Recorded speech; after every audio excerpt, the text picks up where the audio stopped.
Halo pendengar setia, selamat datang di podcast Satu Jiwa. Hari ini kita akan bahas topik yang menarik dan sempat hangat diperbincangkan karena banyaknya kontra yang ditimbulkan terkait dengan pembangunan dan keadilan hukum. Kasus yang jadi sorotan kita pada hari ini adalah penggusuran warga Desa Tanjung Burung akibat proyek PIK 2 di Kabupaten Tangerang. Di balik narasi kemajuan pembangunan, ada kenyataan bahwa banyak warga kehilangan rumah dan penghidupan mereka. Di sini saya tidak sendirian, sudah hadir dua teman saya, yaitu Efren dan juga Rifko, yang ikut meneliti kasus ini dan mewawancarai dua ahli hukum. Halo semuanya, bener banget nih yang tadi kata teman saya bilang, topik ini sangat menarik tuh diangkat. Karena dari hasil wawancara dan cerita warga sekitar, ternyata hukum itu nggak selalu berpihak pada yang lemah, gitu. Betul banget ya. Walaupun dilihat, proyek TIK 2 ini emang megah dan juga keren ya, tetapi di baliknya juga banyak warga yang haknya itu malah dibungkam ya. Jadi di balik pembangunan ini, hak-hak warga ini masih belum terpenuhi di pembangunan ini. Oke. Nah, sebelum kita bahas aspek hukumnya nih, yuk kita dengerin dulu dari suara mereka, warga yang terdampak langsung oleh penggusuran. Pertama dari RT dikasih tahu. Berarti dari RT semua ya? Ya dari RT. Sudah pastilah dari atasan dulu, dari kepala desa, terus baru turun ke RT dikasih tahu ke warga gitu. Kaget sih. Iya kaget kan udah dikasih Iya. tahu. Tapi kan sebelumnya udah dikasih tahu. Tapi kaget sih iya. Iya. Kita ini digusur gitu. Iya. Biasa udah tinggal udah lama di tempat yang kita tinggalin, tahu-tahu digusur, pasti kan. Ya dampaknya waktu kalau misalnya di sono kan maksudnya yang nelayan kan enak pada nyari-nyari ikan. Ya kalau udah dipindahin ke sini kan empang-empang udah habis, sudah diurusin semua. Jadi dampaknya ya kasihan yang nelayan. Ganti rugi ya ada lah, paling bangunan doang lah diganti. Ya cumanya kita misalnya di sono cuman di sini bangun lagi ya dia juga lah maksudnya sebanding maksudnya inilah cuman pas-pasan gitu. Nah, dari tiga cerita itu kelihatan jelas bahwa persoalan penggusuran ini bukan sekedar soal lahan yang hilang, tapi juga rasa keadilan yang ikut terenggut. Bener banget nih, dari pembangunan tersebut, banyak warga yang kehilangan hak sosial ya, seperti kehilangan pekerjaan, kehilangan tempat tinggal, dan juga kehilangan kepercayaan terhadap pemerintah.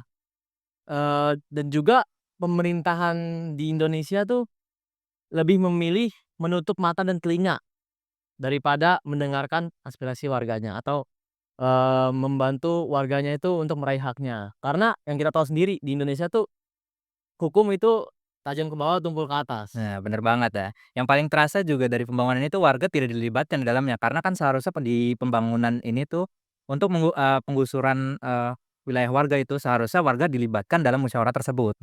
Wow. Benar, hal ini juga disinggung oleh salah satu advokat yang kami wawancarai, yaitu Bapak David Munte, yang sudah lama menangani kasus serupa. Ya, jadi kalau menurut saya ini ya, pola umum penggusuran paksa di Indonesia itu lebih sering menggunakan kepentingan pembangunan gitu. Bahkan jika harus mengabaikan hak warga itu sendiri. Jadi penggusuran sering dilakukan dengan paksaan tanpa ada perlindungan hukum gitu loh, perlindungan hukum yang memadai gitu. Itu sih menurut saya ya. Bener banget, kalimat tersebut kuat banget. Karena, pembangunan tersebut seolah-olah dijadikan alasan untuk menyingkirkan warga yang nggak punya kekuasaan hukum.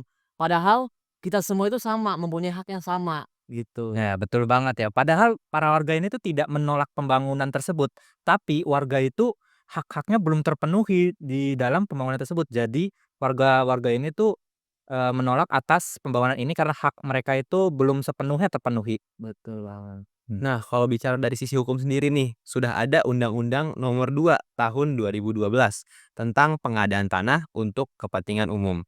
Tapi apakah penerapannya sudah sesuai dengan prinsip keadilan? Celah hukum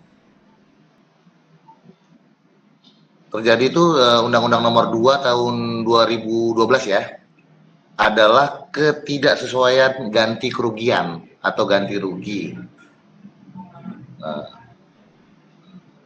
Lalu ketidakjelasan bentuk ganti rugi, apa ya bahasanya?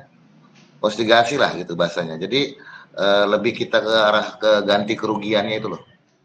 Nah, dari klip tersebut, memang kasus seperti ini sering terjadi di mana, dalam segi administratif pembangunan tersebut itu memang sudah sah dalam, tata kelolanya.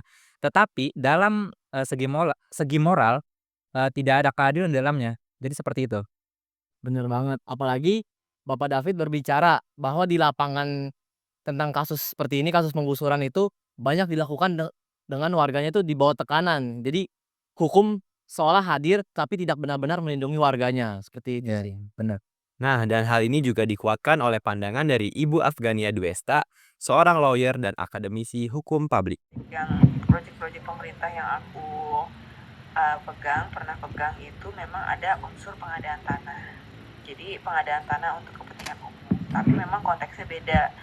Konteksnya pengadaan tanah yang dilakukan di proyek-proyek infrastruktur itu memang diperuntukkan untuk pembangunan infrastruktur terkait gitu. Jadi pelaksanaannya pun dilakukan oleh pemerintah, jadi bukan pihak swasta gitu. Kenapa? Karena memang mungkin ini aku sekalian overview sedikit ya, bahwa di Indonesia itu memang punya undang-undang tentang pengadaan tanah untuk kepentingan umum. Jadi itu kalau kalian lihat kan ada di Undang-Undang 2012 kan, beserta PP-nya dan yang terbaru 2023. Memang di situ disebutkan bahwa selama itu selama tujuannya itu untuk kepentingan umum, yaitu untuk membangun infrastruktur yang akan dinikmati sama masyarakat, yaitu memang sayangnya harus dilakukan penggusuran, tapi harus didampingi juga dengan kompensasi. Jadi jelas kalau proyeknya itu proyek swasta tapi malah menggusur tempat tinggal warga, itu sebenarnya bukan kepentingan umum dan itu juga melanggar undang-undang yang ada karena masuknya itu mereka mengambil hak kita atau hak warga. Betul banget ya. Beliau juga menekankan bahwasanya perlunya edukasi hukum bagi para warga, gimana caranya warga itu bisa menangani kasus tersebut dan jalur apa yang bisa ditempuh oleh para warga tersebut. Jadi mereka tahu, cara menangani kasus tersebut. Jadi seperti itu. Terkadang kita juga nggak tahu ya, kalau bukan warga setempat kita akan susah nih dapetin datanya. Tapi biasanya kalau misalnya ada korban-korban penggusuran itu, mereka bisa meminta bantuan secara cuma-cuma ke lembaga bantuan hukum. Jadi dulu Pak Aldi, kalau prosedurnya benar, dilakukan secara benar, ya berarti memang sesuai dengan konstitusi. Tapi kalau misalnya yang melakukan itu bukan pemerintah, terus bukan digunakan untuk kepentingan umum, itu bisa banget dimintakan advokasi untuk menggugat hak-haknya kembali. Nah, jadi dari dua pandangan ini terlihat bahwa hukum kita belum sepenuhnya melindungi yang lemah. Di satu sisi, aturan itu ada, tapi di sisi lain, pelaksanaannya masih jauh dari nilai keadilan. Nah, kalau kita lihat lebih luas, pasal 28H UUD 1945 menjamin hak setiap warga negara untuk memiliki tempat tinggal yang layak. Tapi bagaimana penerapannya dalam konteks pembangunan besar seperti PIK 2? Pandangan saya terkait bahwa hak kewarganegaraan sering dikorbankan, ya, memiliki dasar kuat dalam kenyataan. Seharusnya pembangunan bertujuan untuk meningkatkan kesejahteraan masyarakat itu sendiri. Jadi gunanya pembangunan itu untuk meningkatkan kesejahteraan masyarakat itu sendiri di satu lingkungan itu. Gitu. Jadi seharusnya pembangunan itu untuk mensejahterakan rakyat, tetapi malah sebaliknya kenyataannya ya. Ya, akhirnya kan bisa digusur tapi dia nggak punya tempat tinggal lagi kayak di Jakarta kan akhirnya kan dia dipaksa untuk menempati ASRS namanya, atas satuan rumah susun. Rumah susun. Iya. Kalau kita kan bilangnya kondominium gitu ya. Iya. Ya.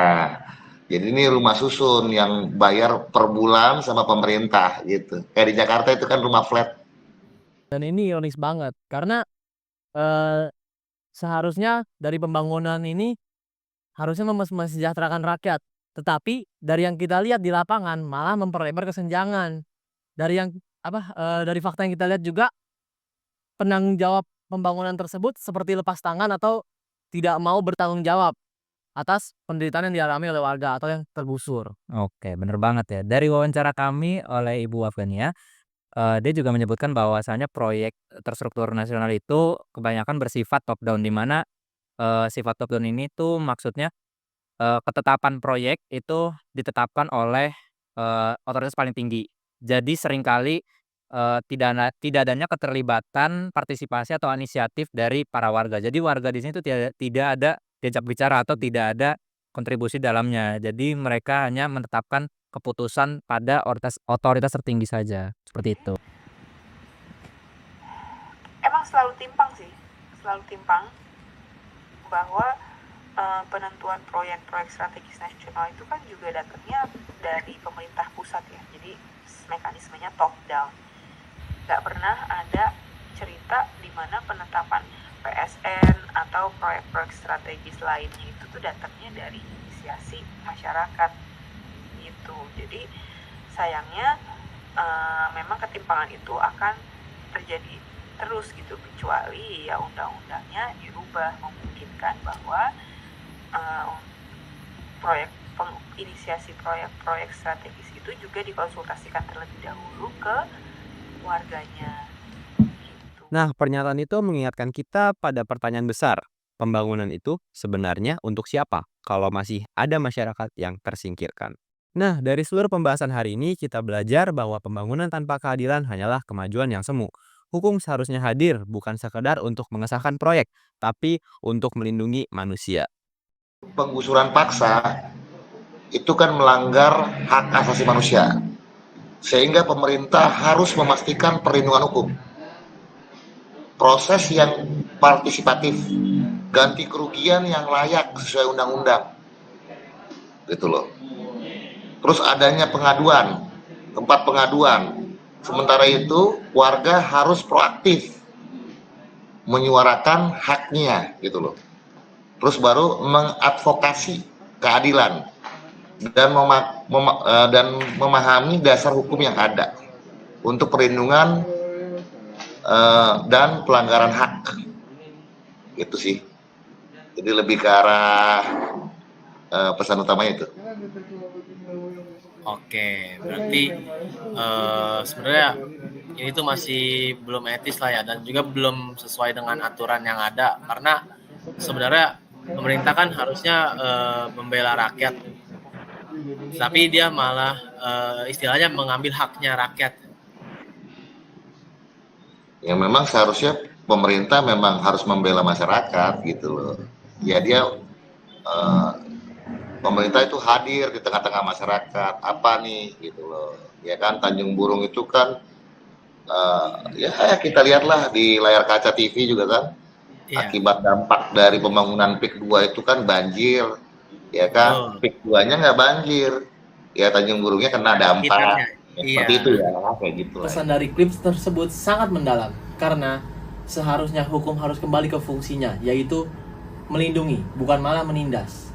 Nah, selain itu, masyarakat juga perlu adanya kesadaran dan pemahaman terhadap hukum, agar mereka bisa memahami dan juga paham tentang hak-haknya, supaya jika terjadi ketidakadilan, dia juga bisa menyuarakan aspirasi mereka. Seperti itu. Terima kasih buat teman-teman diskusi hari ini dan juga untuk kedua narasumber Bapak David Munte dan Ibu Afgania Dwiesta atas pandangannya. Semoga obrolan ini mengingatkan kita bahwa pembangunan sejati bukan cuma soal gedung dan jalan, tapi soal manusia dan martabatnya. Sampai jumpa di episode berikutnya dari podcast Satu Jiwa. Tetap kritis, tetap peduli, dan jangan berhenti bersuara untuk keadilan. Bye-bye.